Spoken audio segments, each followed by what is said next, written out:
Guideline number 8. It's not the emotion, it's what we feel about the emotion. Take the analogy of meeting a lion in a jungle.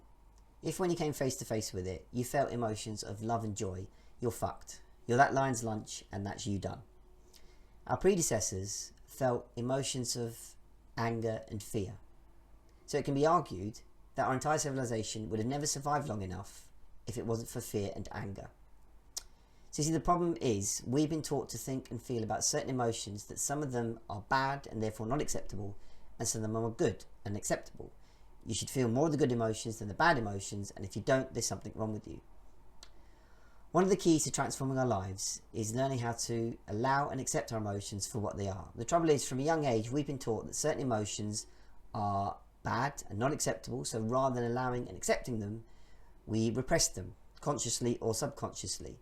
And at a deeper level, the rejection of our own emotions is repeatedly sending a message to ourselves that we're not good enough, i.e. the way we feel is somehow bad or wrong.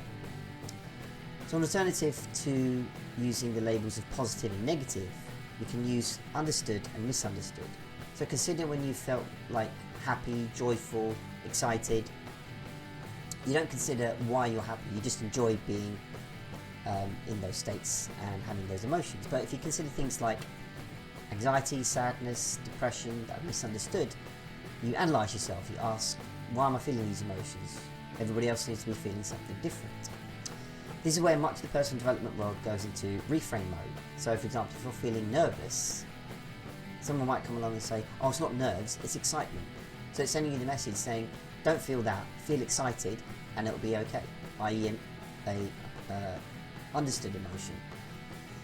The problem is much of the self-development world skips the acceptance stage, which is unhealthy, because we can look at ways of improving our lives that are perfectly valid after we've accepted the emotions for what they are. We don't need to deny them.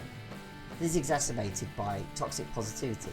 People that say, be grateful for what you've got in life, be grateful that you're alive and the world is a great place. Now don't get me wrong, positivity can work in healthy states. But the opinion I have at the moment, there's a time and a place for reframing to make sure that we're being grateful for things in our lives. But before that, we should look to accept, allow and process our true emotions for what they are. Because remember, the problem isn't the emotions themselves, it's what we feel about the emotions.